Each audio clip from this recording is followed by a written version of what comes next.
So what's going on, YouTube? I've talked to you already today, and we talked about China and things like that. But now I think it's to get back to the swing of things, get back to our original topics that we talk about. Now it's January 19th, if I'm not mistaken. So they usually say by the 16th, everybody's kind of done with their New Year's resolutions by now. If they started going to the gym January 1st, that's kind of died off by now. They had a workout buddy. They haven't called them probably in about 3 days now. So they kind of turned it into the old them. Whether it's making money or whatever, they kind of died. The idea kind of died down. Now everything's getting back to the normal you. Okay? But for those hard chargers, the one that actually going to go ahead and accomplish their goals, they're probably still going right about now. Now, if you're actually one of those guys that actually stopped with the resolution, guys or gals that stopped, also let yourself be known. Just be real with yourself right now. But here's the thing. I have a question for you. Remember, I had made a video a while back, and I said that if you're not able to keep up with inflation, you need to go back and rethink your situation, right?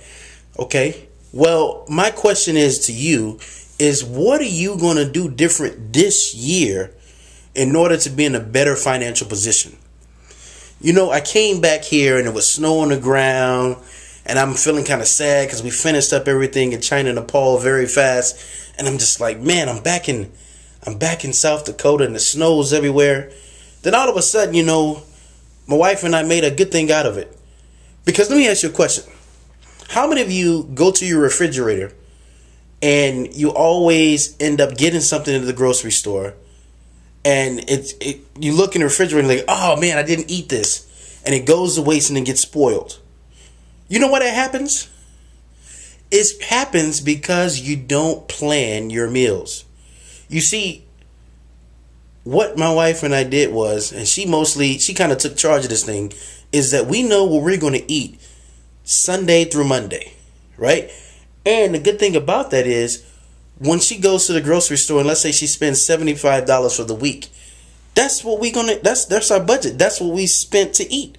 And the good thing about cooking a big meal is that you have leftovers for the morning and you have leftovers for lunch. So you don't really have to go out and buy more food, right? So that's a way to save some good money. Okay, just want to give that tip out real quick. But the question I have is how are you going to make more money in 2011? If you were living paycheck to paycheck in 2010, that's done, that's over, close the door on it.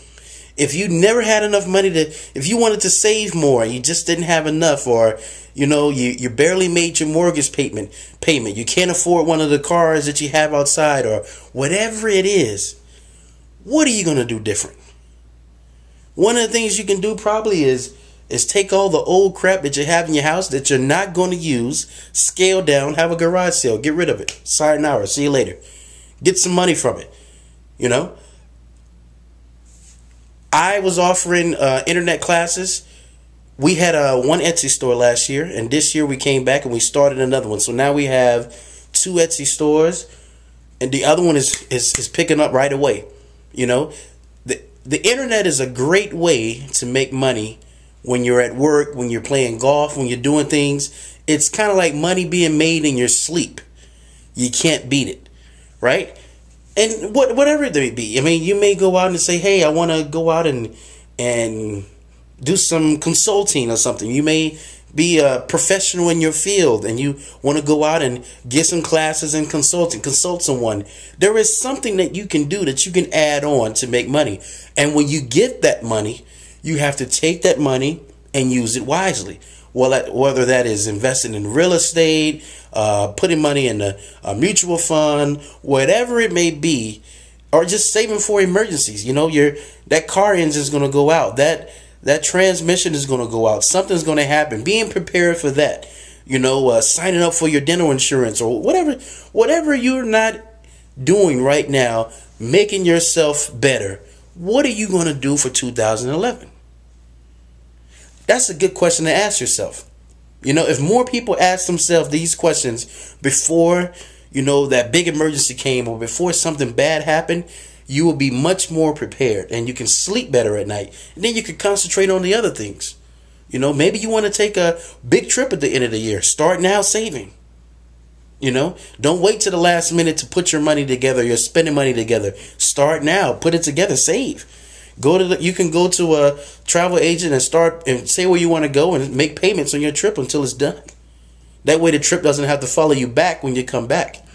So this video is about what are you going to do different in 2011? How are you going to be better? That's it. You know, I also have a goal for myself to go to the Dave Ramsey camp here, hopefully by the end of this year. That'll be a good goal for me too, because I really want to get into this financial coaching. You know, I started my class with the Etsy. That's going good. If you guys want to sign up for it, you know, please come. We can talk further. Real cheap. You know, yeah, that's what I want to see. What are you guys going to do different to make yourself more powerful for 2011? So if this is your first time to the channel, please subscribe. We'd be glad to have you. We have some interesting topics here.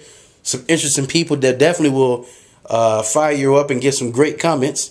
They will challenge you. And that's it, guys. So see you next time.